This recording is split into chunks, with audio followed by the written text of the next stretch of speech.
Qué gusto, familia, qué día tan bonito, está muy fresco, ¿no? Está muy rico el día de hoy, que Dios nos permite poder adorar al Señor, dar gracias. Así que hoy continuamos con nuestra serie de Hechos de los Apóstoles y estamos ahora en el capítulo 21, así que te pido que abras tu Biblia en el capítulo 21. Estoy un poco ronco, entonces tenme un poquito de paciencia si escuchas que se me va la voz, que se me sale un gallo, que eso es muy normal.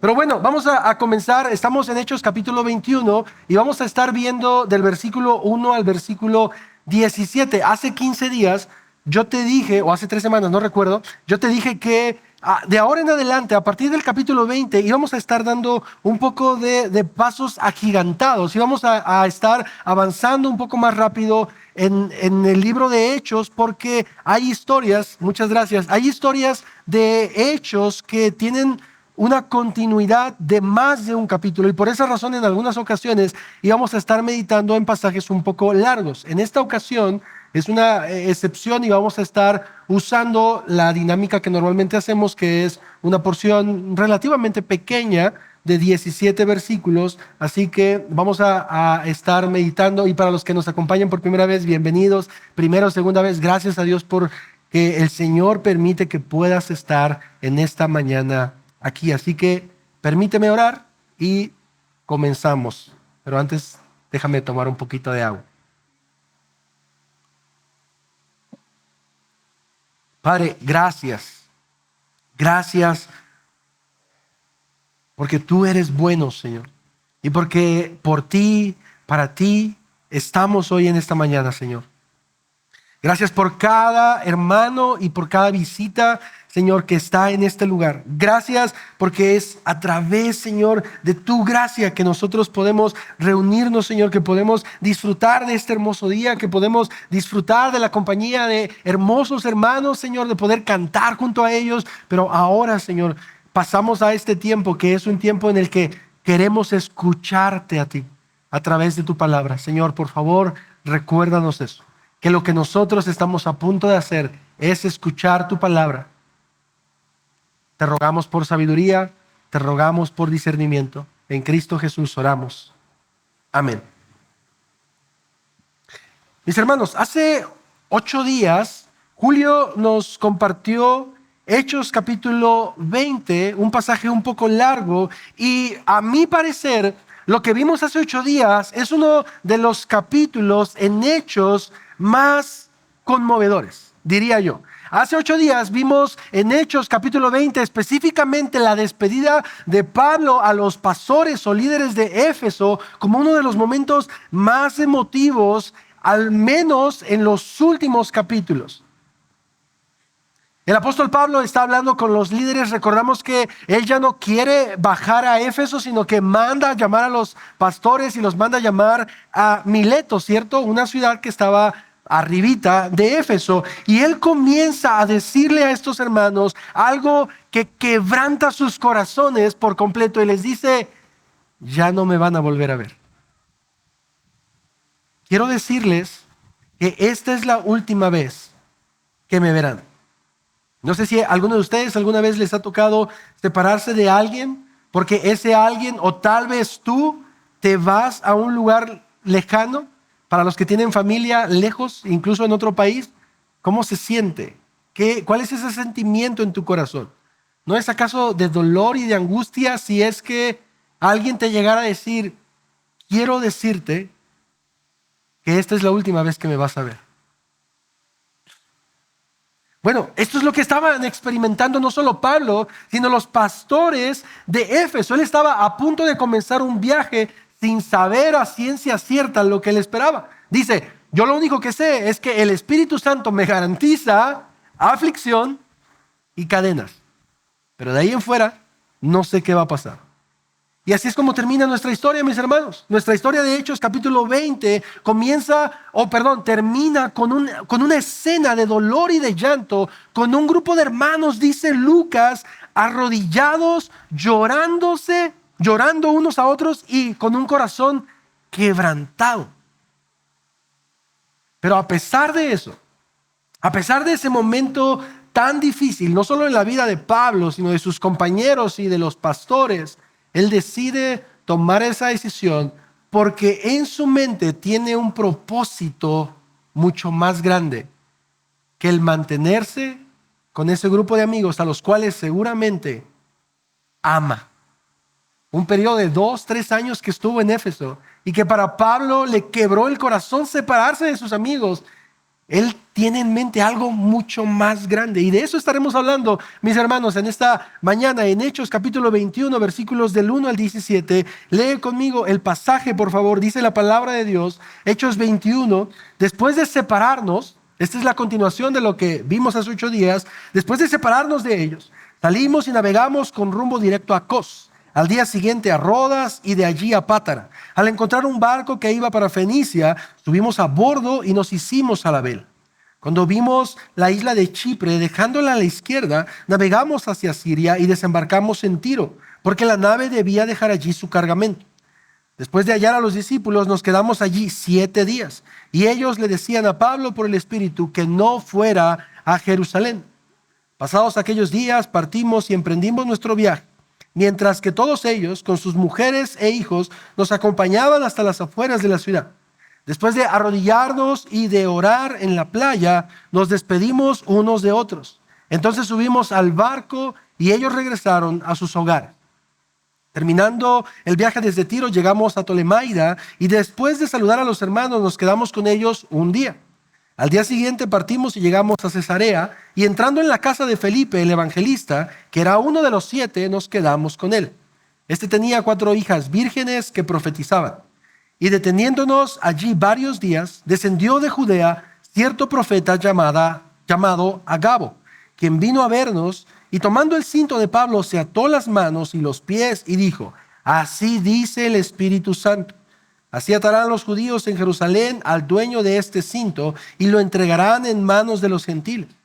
Al escuchar esto, dice Lucas, tanto nosotros como los que vivíamos allí le rogábamos que no subiera a Jerusalén. Entonces Pablo respondió: ¿qué hacen llorando y quebrantándome el corazón?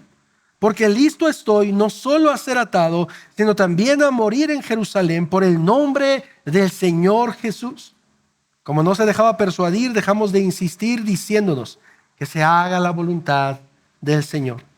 Después de estos días, nos preparamos y comenzamos a subir hacia Jerusalén. Nos acompañaron también algunos de los discípulos de Cesarea, quienes nos condujeron a Nasón de Chipre, un antiguo discípulo con quien deberíamos hospedarnos. Último versículo. Cuando llegamos a Jerusalén, los hermanos nos recibieron con regocijo.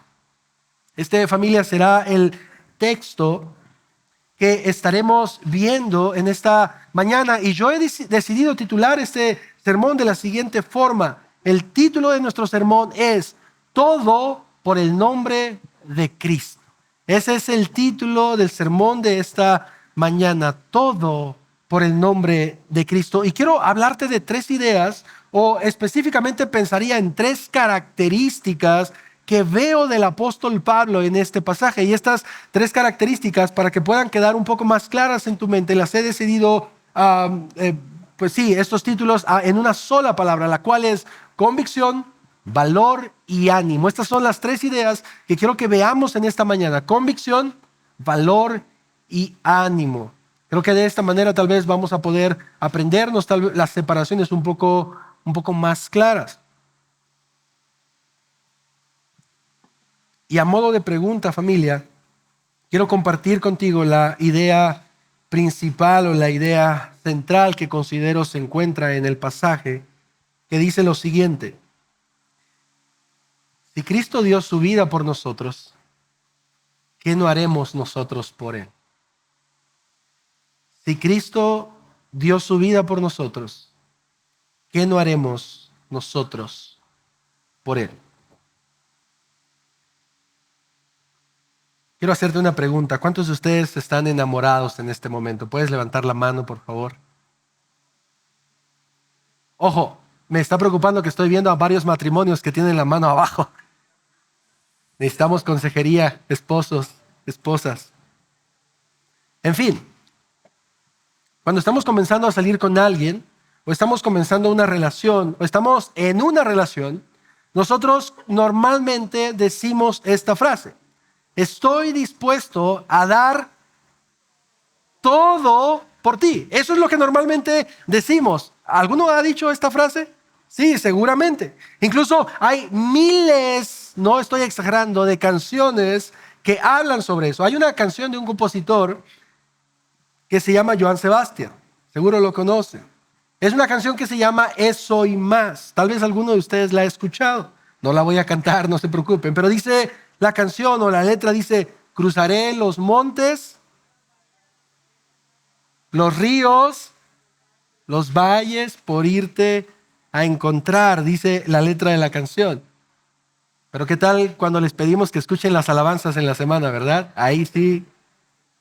Bueno, esta canción muestra, como muchas otras, que cuando una persona está enamorada es capaz, o al menos lo dice, de hacer cualquier cosa. Cuando decimos que amamos a alguien, nuestras acciones demuestran ese amor. Hay personas que dicen amar a alguien, pero simplemente sus acciones no lo demuestran. ¿Estamos de acuerdo con eso? Alguien puede decir yo te amo, pero si esa persona no está demostrando el amor que dice sentir por la otra persona, sus palabras son solo humo.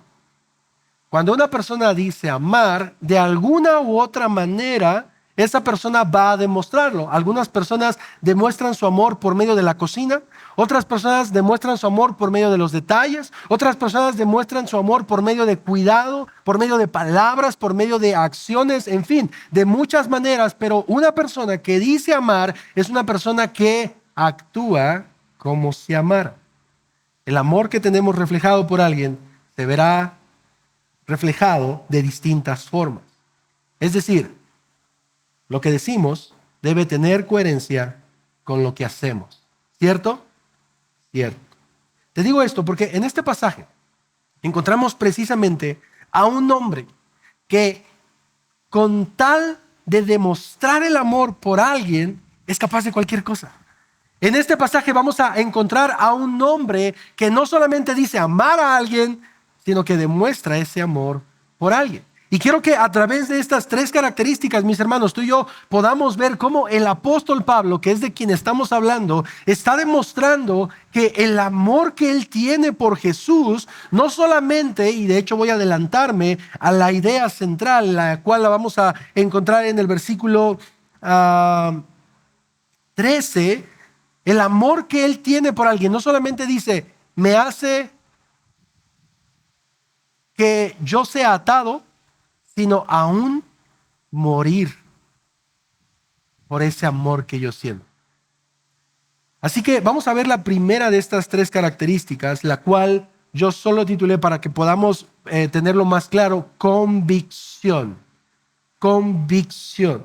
Mira lo que dice una vez más, versículo 1 y 4. Este es Lucas hablando. Recuerda, Lucas está ya con Pablo. Es el compañero de Pablo y probablemente es el doctor de Pablo, es el que atiende a Pablo. Y Lucas dice, después de separarnos, después de alejarnos de los hermanos ¿de quién?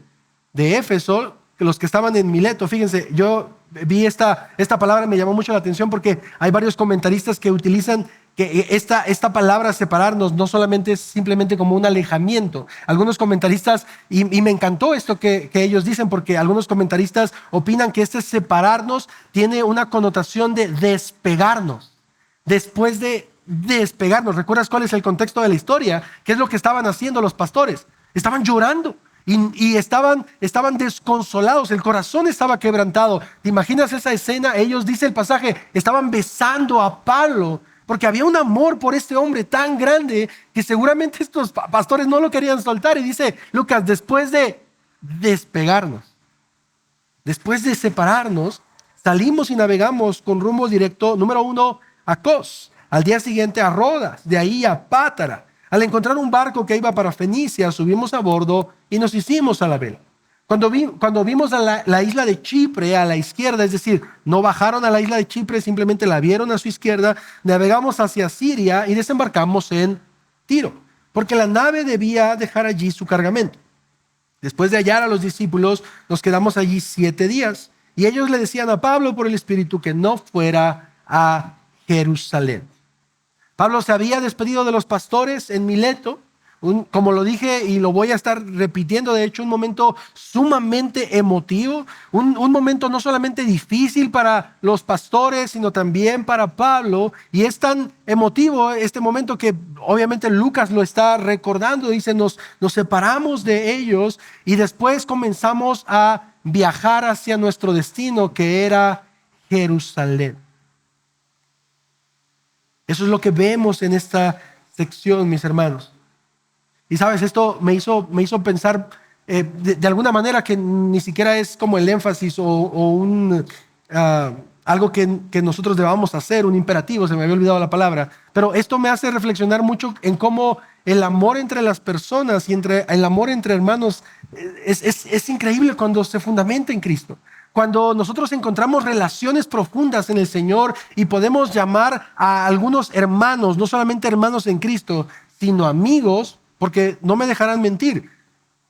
Hay una diferencia entre decir, tú eres mi hermano en Cristo, pero decir, tú eres mi amigo. ¿Estarías de acuerdo conmigo en eso? Es más, te preguntaría, ¿no a veces pasa que con tu propia sangre, tu familia de sangre, tienes menos relación que con las personas de la iglesia? Porque hay más cosas en común. Y esta cosa en común evidentemente es el evangelio. Y es increíble ver cómo el apóstol Pablo tiene esta comunión, esta relación con estos hermanos en un momento muy emotivo, pero que no importa este momento tan emotivo, él decide irse rumbo a Jerusalén.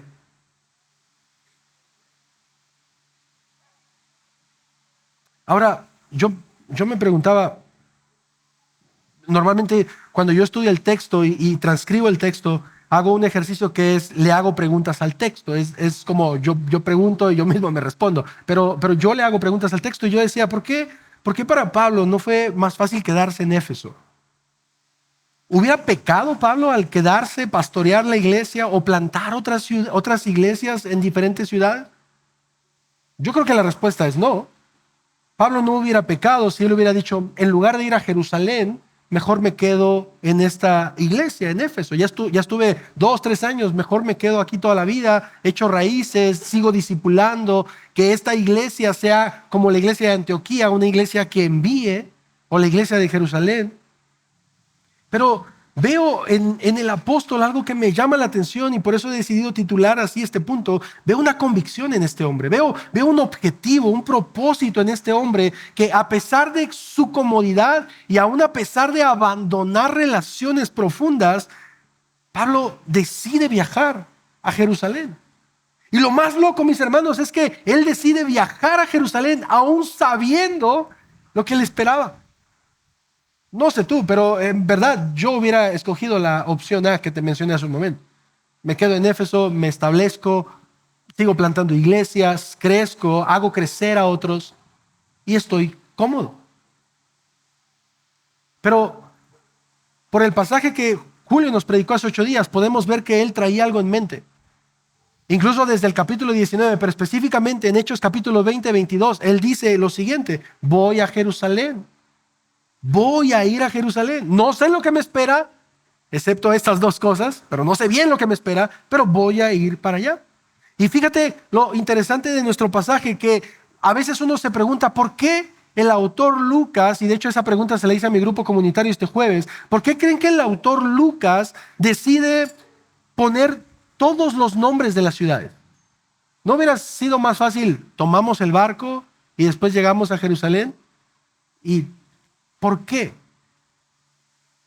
Entre varios comentarios que salieron el jueves, de los cuales estoy de acuerdo, como Lucas, al ser un doctor, era muy detallado en los lugares, en las ciudades, y el hecho de poder saber en dónde estuvo el apóstol Pablo.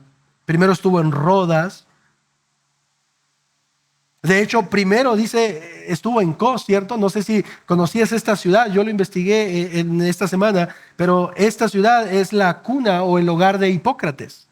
¿Saben quién es Hipócrates?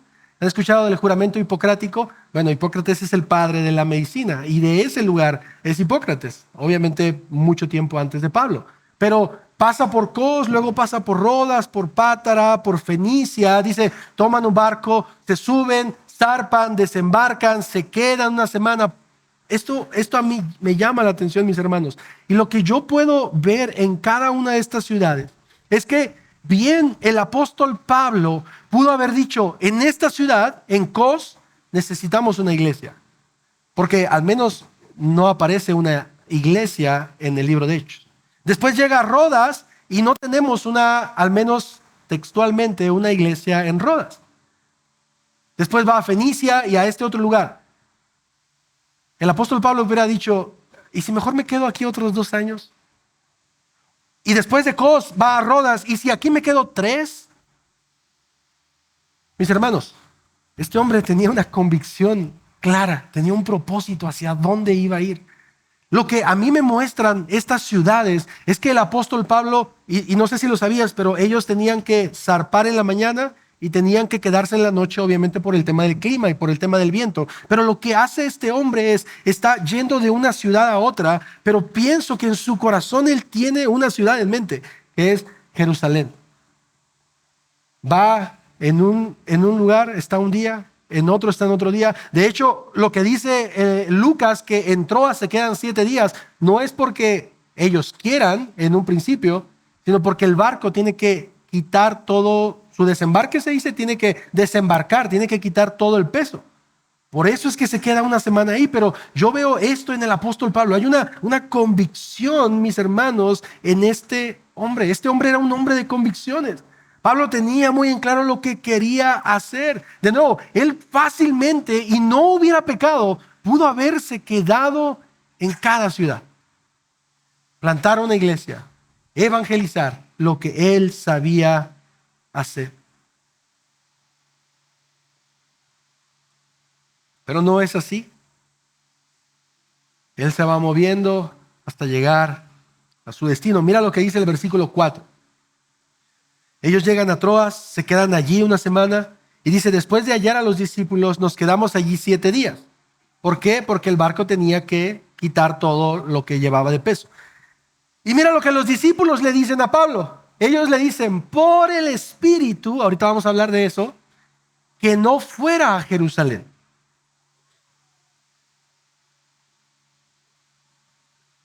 Mira qué interesante, familia.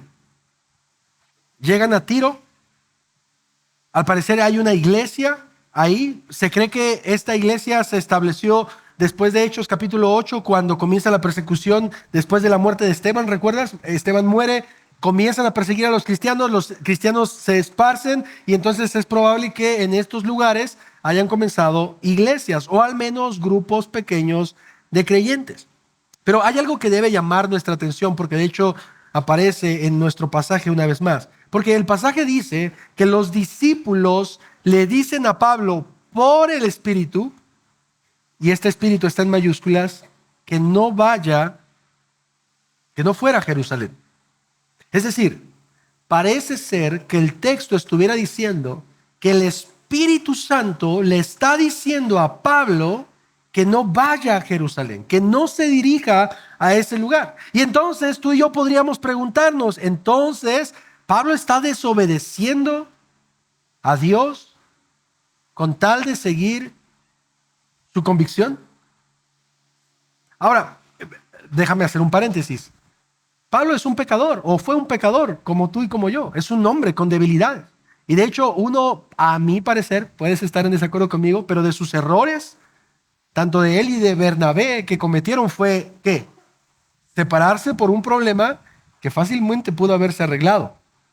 Entonces no nos debería de extrañar. Pero en este pasaje hay un ligero debate sobre esta expresión que usa Lucas, porque la mayoría de los comentaristas que leí decían que más que una prohibición, era una advertencia. Es decir, que el Espíritu Santo no le estaba prohibiendo a Pablo ir, sino solamente advirtiendo. Y en ese intento de querer advertirle esto a Pablo, los discípulos le piden que no fuera. Entonces, aquí obviamente el pasaje pareciera indicar que es el Espíritu Santo el que le está prohibiendo, Pero como nosotros tenemos todo el contexto después de Hechos 21 hasta el final, en donde vemos que el mismo Espíritu Santo es el que guía a Pablo para hablar, podríamos pensar que basados en ese contexto, Pablo no está desobedeciendo a Dios. Pero llama la atención que estos hombres hacen una escena muy parecida, estos cristianos hacen una escena muy parecida a los hermanos que estaban en Mileto, a los pastores. Le ruegan a Pablo, dice, incluso cuando los llevan al barco, ¿qué es lo que hacen? Se arrodillan otra vez, oran por ellos, pero le dicen a Pablo, no vayas. No sé si se te venga a la mente, pero esto me recuerda mucho una escena con Jesús y Pedro. Una escena de Mateo 16, 21, 23 que vas a ver en tu pantalla. Dice la palabra, después, entonces Jesús comenzó a declarar a sus discípulos que debía ir ¿a dónde? Al mismo lugar a donde va Pablo. Y sufrir muchas cosas de parte de ¿quién? De los ancianos, de los principales sacerdotes y de los escribas, y ser muerto y resucitar al tercer día. Tomando aparte a Jesús, Pedro lo reprendió y le dijo, no lo permita Dios, Señor, eso nunca te acontecerá. Mira, un paralelismo, una escena que encontramos con estos discípulos que evidentemente ya habían escuchado de Pablo. No podemos decir tal vez que estos hombres de Tiro amaban a Pablo como los de Éfeso, porque Pablo no había pasado tiempo ahí, pero que ya habían escuchado de él y que evidentemente cuando tú sabes que un hermano está a punto de sufrir aflicción, te va a doler. No es algo que va a pasar desapercibido. Pero Pablo no hace caso. Mis hermanos, Pablo continúa. ¿Por qué? ¿Porque le encanta sufrir? ¿Porque le gusta ser un mártir? Yo creo que porque el amor que Pablo tenía por Jesús le permitía dar esos pasos de valentía y de fe. No debemos quitar la parte humana de Pablo, mis hermanos. Y no podemos llegar a pensar nunca que Pablo era de acero y que no sentía nada. Claro que había algo en el corazón de Pablo, pero Pablo tenía una convicción y un propósito.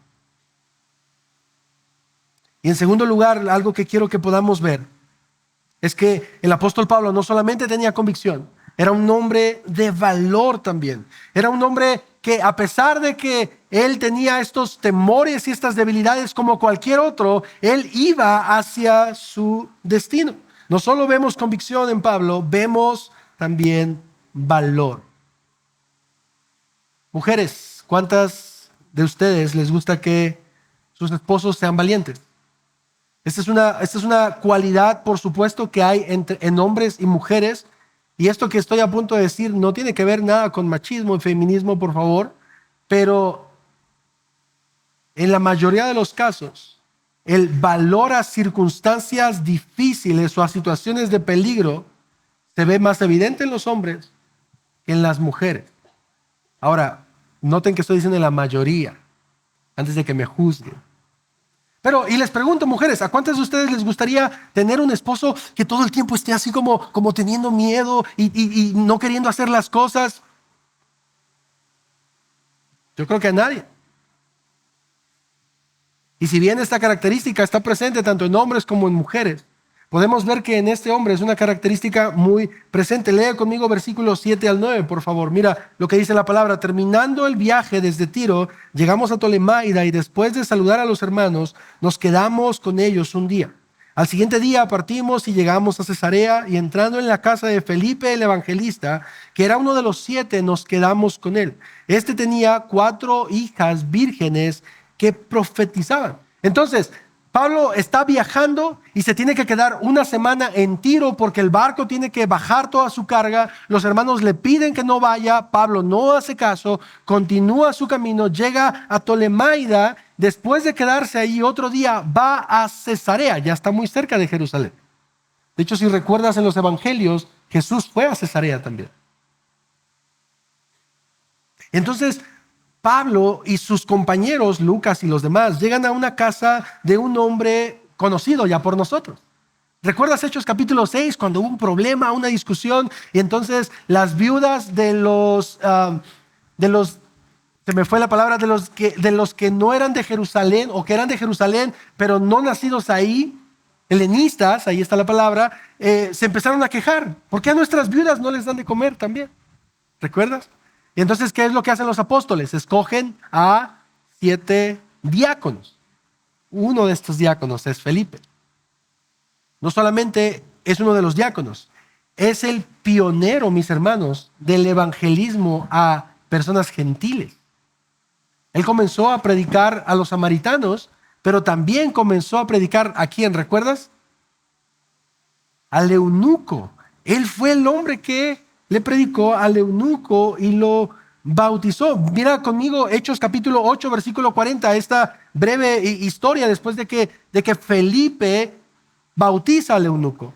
Felipe se encontró en Azoto, recuerda, no era que lo estaban azotando, era una ciudad, y por donde pasaba anunciaba el evangelio en todas las ciudades. ¿Hasta dónde? Y ahora estamos en Cesarea. O sea, Felipe empezó a evangelizar y llegó a un punto en el que se estableció y por lo que parece ser, tuvo una familia. Fíjate, esto es interesante, mis hermanos. De Hechos capítulo 2 a Hechos capítulo 21, parece ser que han pasado aproximadamente 25 años. Esto es increíble. Algo que nosotros estamos viendo, ya llevamos un año, a la iglesia le ha tomado 25 años. Por eso es que Felipe ya tiene una familia, ya tiene hijas, y dice las 2 características, son vírgenes y son profetas o profetizas. Ellos se quedan con este hombre, pero dice la palabra después, fíjate lo que dice la palabra en el versículo, no lo anoté aquí, pero bueno, vea tu Biblia por favor, en el versículo 11. Dice, en el versículo 10, perdón, deteniéndonos allí varios días, con Felipe descendió de Judea cierto profeta llamado Agabo, quien vino a vernos, tomando el cinto de Pablo, se ató las manos y los pies y dijo, así dice el Espíritu Santo, así atarán los judíos en Jerusalén al dueño de este cinto y lo entregarán en manos de los gentiles. Es decir, Pablo y los demás estaban preparándose para subir a Jerusalén, estaban con Felipe, estaban con sus hijas, estaban conviviendo, ellos sabían que iban a ir y entonces llega un hombre que también este hombre ya había aparecido en Hechos. No sé si recuerdan, pero este hombre llamado Agabo también ya había aparecido en Hechos, específicamente Hechos capítulo 11, versículo 27. ¿Recuerdas cuándo? Cuando bajan profetas y dicen que va a haber una hambruna. Y el profeta que se levantó, ¿quién crees que era? Este hombre. Entonces, Agabo hace una escena en donde se atan las manos, se atan los pies y les dice, esto le va a suceder al dueño de este cinto. Ahora, déjame hacer rápidamente un paréntesis, porque esto puede generar un poco de duda, y de hecho en la semana alguien me preguntó, me comentó, mejor dicho, ¿por qué si nosotros somos una iglesia que no cree en los profetas, por qué en el Nuevo Testamento sí hay profetas? Tenemos profetas en el capítulo 11, tenemos profetas en el capítulo 21, 2 veces de hecho las hijas de Felipe, aunque no hay una profecía escrita por ellas, pero se dice que son profetas, y ahora tenemos de nueva cuenta a Agabo. Bueno, quiero dejar en claro, mis hermanos, que nosotros creemos que tanto en el Antiguo como en el Nuevo Testamento Dios utilizaba a los profetas antes de que el canon, de que la escritura terminara de completarse. Recordemos que el canon, la escritura, en ese momento de Hechos 20 no había concluido todavía. Había otros libros que tenían que ser escritos. Y evidentemente Dios estaba utilizando todavía profetas, hombres que hablaban su palabra, hombres que revelaban algo que sucedería tal vez en el futuro. Pero ahora, de hecho, por palabras del mismo Pedro, nosotros tenemos la palabra profética más segura. Eso es lo que dice el apóstol Pedro. Cierro paréntesis. Entonces tenemos otra escena todavía. Entonces no solamente los de Tiro le piden a Pablo que no se vaya, que no vaya a Jerusalén. Llega un hombre, se ata, le dice esto les va a pasar, y mira lo que dice el versículo 12 de nuestro texto. Al escuchar esto, este es Lucas, recuerda, el que está hablando. Tanto nosotros, puedes pensar ahí tal vez en Lucas, Timoteo, Gallo tal vez, y otros más, como los que vivían allí, Felipe, le rogamos que no subiera a Jerusalén.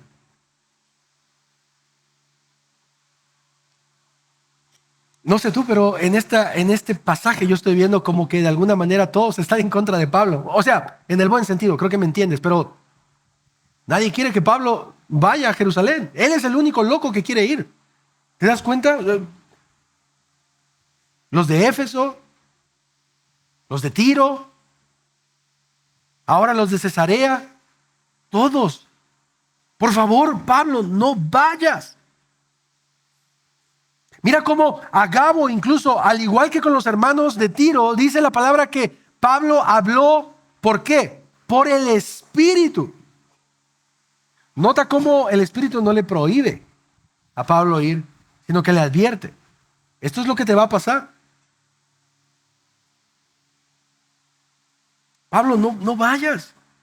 El Espíritu Santo te está advirtiendo. No subas a ese lugar. Mira, aquí hay mucho lugar en donde plantar iglesias. Hay mucho lugar en donde evangelizar. Yo me imagino esta escena, mis hermanos, y por supuesto que yo creo que estos hermanos estaban llorando. O sea, estos hermanos estaban afligidos en el corazón porque un gran amigo, un maestro, estaba a punto de experimentar posiblemente la muerte. Y estos hombres le están diciéndole, por favor, no vaya. Y mira lo que dice el apóstol Pablo en el versículo 3. Él responde. Él no había respondido hasta ahora. ¿Qué hacen llorando y quebrándome el corazón? Este es el énfasis de nuestro pasaje, mis hermanos. Porque estoy listo no solo a ser atado, sino también a morir en Jerusalén por el nombre del Señor Jesús.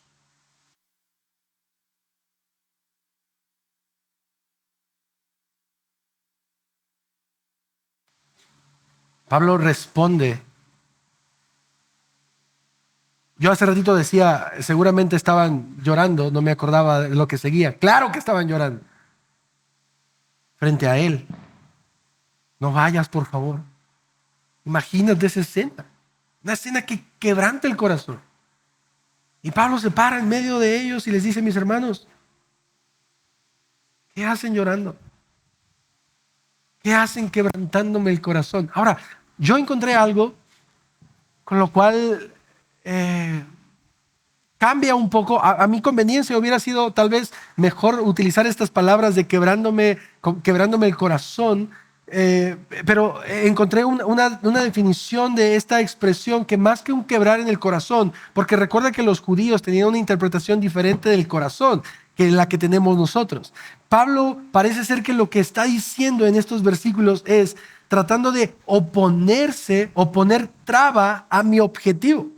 Más que ese quebrándome el corazón, que lo pensemos como algo emocional, como lo pensaríamos nosotros, Pablo está diciendo, ¿qué están haciendo llorando, tratando de oponerse a lo que yo quiero hacer?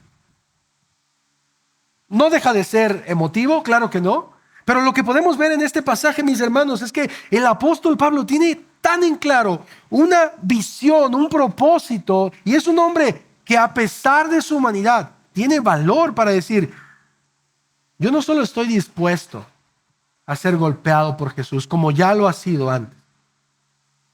Estoy dispuesto a morir por Él. Mis hermanos, este hombre tiene en mente todo lo que Cristo es y ha hecho por Él. Y mis hermanos, y en respuesta a ese amor, Pablo está dispuesto a darlo todo. ¿Recuerdas cuál fue el argumento que yo te di al principio? Si Cristo dio su vida por nosotros, ¿qué no haremos nosotros por Él? Mira lo que aprendemos de este pasaje, mis hermanos, porque aquí vemos un hombre que no sabe lo que le va a ocurrir. Tú y yo lo sabemos porque tenemos los demás capítulos, tenemos los otros 7 capítulos, pero Pablo no lo sabía.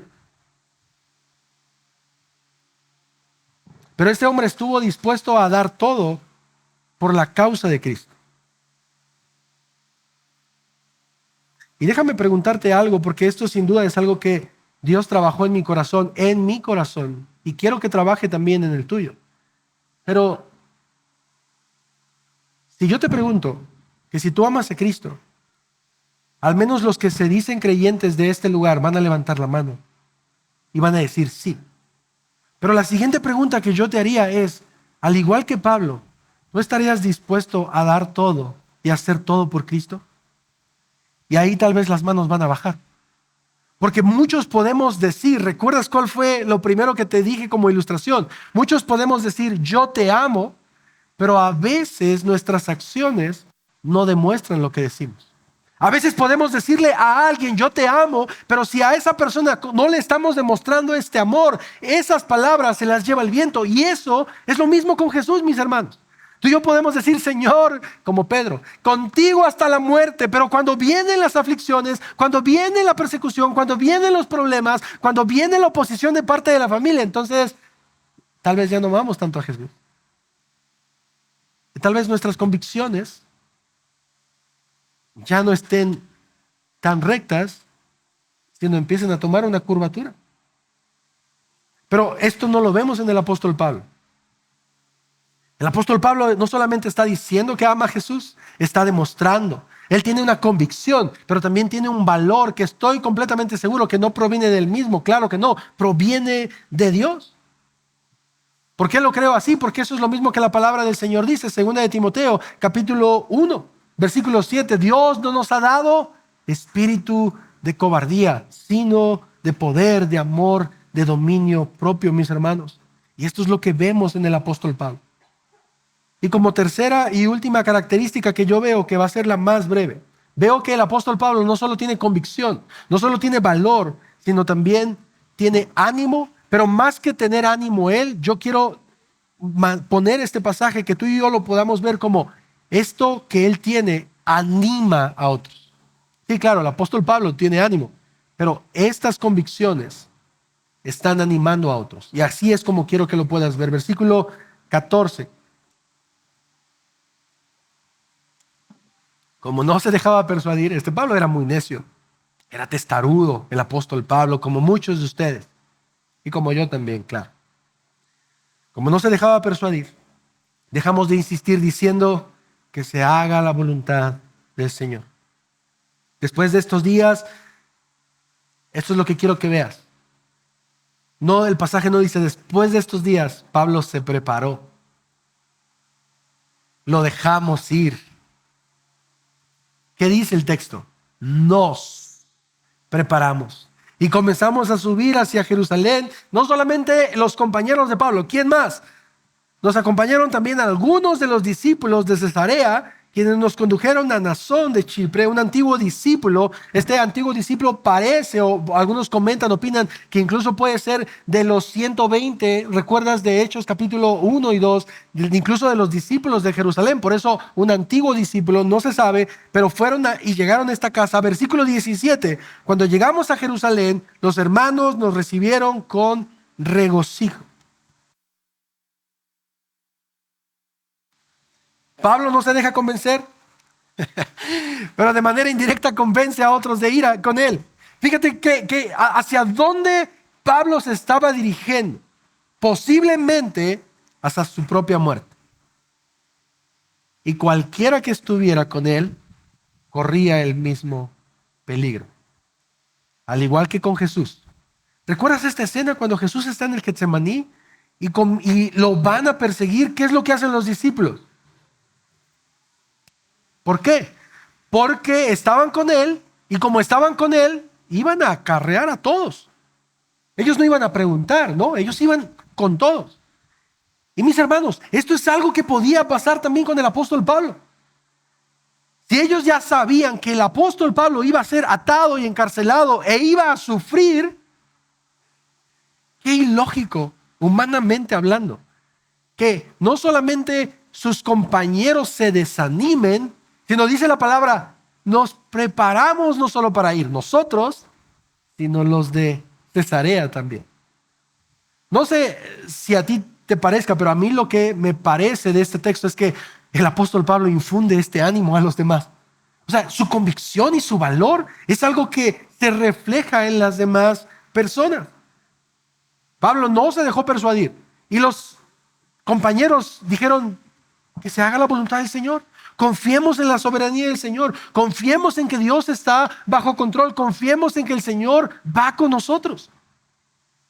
Qué increíble es esto, mis hermanos. Pablo estaba convencido de que esto era la voluntad de Dios y por esa razón él no escucha la voz de sus amigos a los cuales ama. Tampoco escucha el llanto de los amigos de Éfeso y decide quedarse. Tampoco escucha el ruego de los hermanos de Tiro. Ni tampoco escucha la profecía de Agabo. Él está escuchando la voz de Dios, convencido de que Dios quiere llevarlo a ese lugar. Y mira cómo el texto termina de nuestro pasaje, versículo 17. No solo trae ánimo a sus compañeros, a los de Cesarea. ¿Qué es lo que dice el versículo 17? Cuando llegaron a Jerusalén, trajo regocijo a los hermanos. De algún modo podemos pensarlo como ánimo, como esperanza, como consuelo, porque el apóstol Pablo había llegado ahí. Y sabes,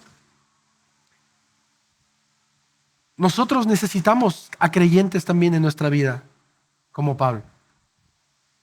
Pero sabes, en algún punto tú y yo debemos y podemos ser creyentes como Pablo en la vida de otros. Podemos ser personas que no solamente tengan convicción, personas que no solamente sean personas de valor, sino personas que puedan animar a otros.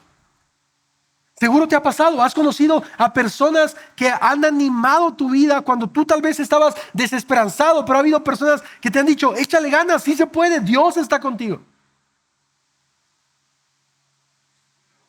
Mientras yo preparaba mi sermón, y de hecho a algunos de ustedes les mandé unas fotos de hace varios años de la iglesia en sus inicios, y encontré algunos videos. Yo, no sé, para los que no lo sepan, yo no fui el primer pastor de Doxa. Yo fui el segundo pastor. Y algunos de ustedes recordarán al primer pastor, a Chuy. Y yo recuerdo que en esta despedida como emotiva para los que estuvieron en esa despedida, en donde varios lloramos también por esa despedida, recuerdo que en medio de esas lágrimas, se me venía a la mente todo el ánimo que Chuy me daba constantemente. Yo no confiaba en mis habilidades y sigo desconfiando, pero él me decía, tú puedes porque Dios está contigo, porque Dios ha visto algo en ti. Y eso, fíjate, eso fue hace 6 años y es algo que todavía tengo aquí y aquí. Y sabes, mis hermanos, mi deseo en mi corazón es que si un día el Señor a mí y a mi familia nos llama a servir a otro lugar, y tenemos en algún momento que despedirnos de esta iglesia en la que amamos.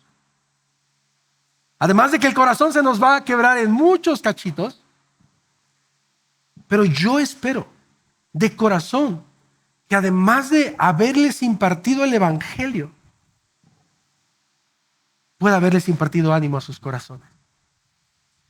Que con el pasar de los años, 10 o 20 años, alguien pueda decir, por gracia de Dios y gloria a Dios. Yo recuerdo a Eli. Y recuerdo cómo Él nos impartía ánimo. Y recuerdo cómo Él nos animaba en los momentos de angustia. O recuerdo cómo Él nos animaba aún en medio de su dolor. Porque todos podemos ser alguien que anime.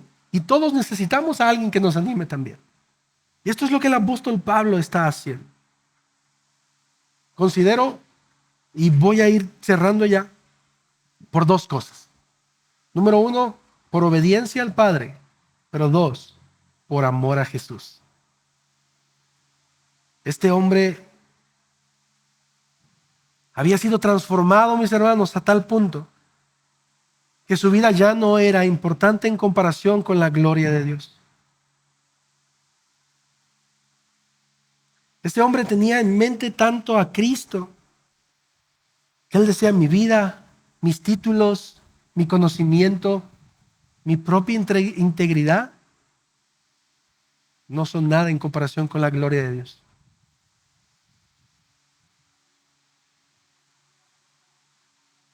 Por el amor que le tenía a Jesús, tenía una convicción que lo llevaba incluso hasta la posible muerte. Y sabes, mis hermanos, este pasaje, claro, además de resaltar estas cualidades, entre otras, del apóstol Pablo, un hombre de fe, un hombre el cual Dios nos dejó para aprender, están en este lugar para que en primer lugar nosotros podamos ver a alguien más. Estas convicciones o estas características de las que yo te hablé, además de reflejar al apóstol Pablo, ¿y sabes hacia dónde voy? Apuntan, reflejan a alguien mucho mayor. Mira lo que vas a ver en tu pantalla, por favor, versículo 16, 21 al 23, lo acabamos de leer, pero mira lo que dice. Jesucristo comenzó a declarar a sus discípulos que debía ir a Jerusalén y sufrir muchas cosas de parte de los ancianos. Hasta aquí es algo que se parece mucho al apóstol Pablo, pero mira lo que dice a continuación. De los principales sacerdotes, de los escribas, y qué, ser muerto y resucitar al tercer día. Pablo no sabía esto, pero Jesús sí lo sabía. Sabía específicamente lo que le sucedería. Tomando aparte a Jesús, Pedro lo reprendió: no lo permita Dios, Señor, esto nunca te acontecerá. Pero volviéndose, él dijo a Pedro: quítate delante de mí, Satanás, me eres piedra de tropiezo, porque no estás pensando en las cosas de Dios, sino en las de los hombres. Mira, mis hermanos, cómo el mensaje de Hechos capítulo 21, y al ver las características de Pablo, es inevitable que tú y yo veamos a Cristo en cada una de estas características, en la convicción, en el valor y en el ánimo. Jesús sabía específicamente hacia dónde se dirigía, y él sabía que su camino era la cruz del Calvario.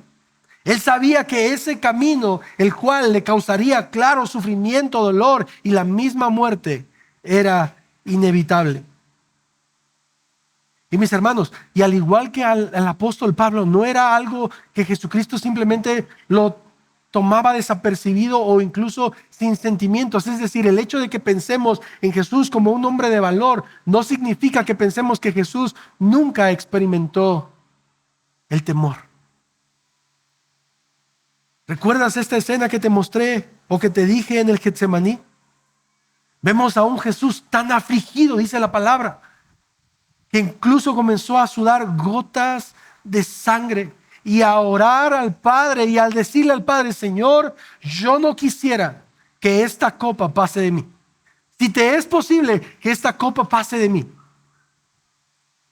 pero no se haga mi voluntad, sino la tuya. Mira cómo podemos ver que Jesús no solamente tenía el objetivo claro de ir a la cruz, y era un hombre que en medio de la aflicción de la muerte fue un hombre de valor. Y debido, mis hermanos, a ese sacrificio en la cruz del Calvario, Cristo no solamente le da ánimo a muchas personas, Cristo no solamente nos da un poco de ánimo, dice la palabra, Cristo nos da vida y vida eterna, y esperanza, y gozo, y ánimo, tal como lo hizo con el apóstol Pablo. La obra de Cristo, mis hermanos, nos hace formar no solamente parte de este pueblo por el cual Cristo murió, no solamente nos hace parte de esta familia que en algún momento estará con Él, también nos recuerda que así como Cristo experimentó sufrimiento, nosotros lo experimentaremos también. Pero Cristo está con nosotros. Y el amor que nosotros decimos tener por Cristo es lo que debe de mantener nuestras convicciones, nuestro valor y nuestro ánimo centrados en Él.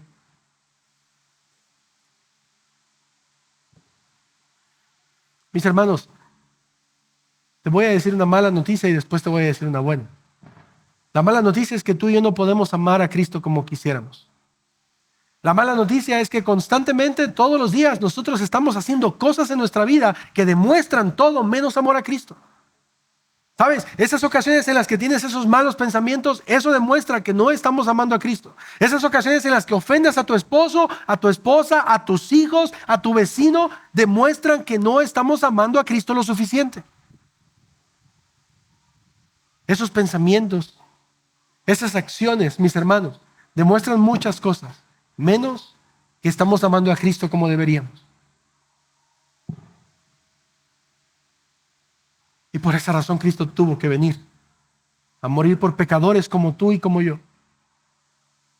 Ninguno de nosotros merece la salvación, mis hermanos. El cristianismo, el cielo, no es para personas buenas. Quítate eso de la mente. Tú no vas a ir al cielo por ser bueno. Nadie va al cielo por ser bueno. Tú y yo vamos al cielo porque hace muchos años vino un hombre con una convicción firme, con un valor que lo llevó hasta la cruz y que le dio vida eterna a aquellos que pusieran su confianza en Él. Personas sin convicción, que todo el tiempo están sabiendo, o mejor dicho, que todo el tiempo no saben hacia dónde ir. Personas temerosas, cobardes, y estoy hablando de nosotros, claro. Personas que constantemente no tienen ánimos y que van por el mundo desanimados y sin esperanza.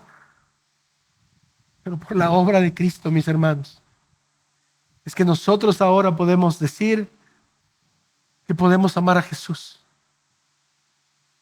en una medida que jamás va a satisfacer a Dios y que de hecho jamás lo logrará, porque el único que pudo satisfacerlo es Cristo. Y por esa obra, nosotros, mis hermanos, al igual que Pablo, podemos todos los días buscar amar al Señor en medio de nuestra imperfección. Si alguien nos acompaña por primera vez y no es creyente, déjame decirte, querido amigo, amiga, que ese es el Dios que nosotros predicamos. Un Dios que nos ama,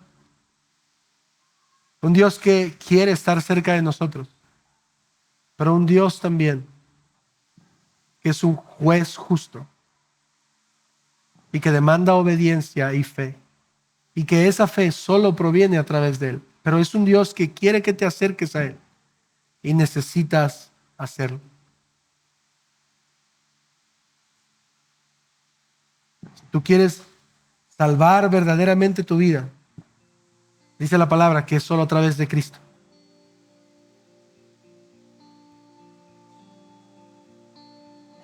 Mateo capítulo 16, y con esto termino, versículo 25, dice: el que quiera salvar su vida, la perderá. Pero el que pierda su vida por mi causa, la hallará. Ponte de pie, familia, por favor. Si Cristo dio su vida por nosotros, ¿qué no haremos nosotros por Él? ¿Sabes, familia? Cuando tú y yo comenzamos a comprender la obra del Señor Jesús en nuestras vidas y verdaderamente comenzamos a pensar en lo que Él ha hecho por nosotros, las cosas que en algún momento parecen ser sacrificios comienzan a perder su valor y comienzan a parecer no tan importantes a la luz de la gloria de Jesús. Y mi deseo para nosotros como iglesia es que precisamente ese sea nuestro corazón. Que tu entendimiento y tu corazón por Jesús y tu amor por Él crezca cada día más. Quiero invitarte a que podamos tomar la Santa Cena precisamente como un recordatorio de este amor tan grande que el Señor tiene para nosotros.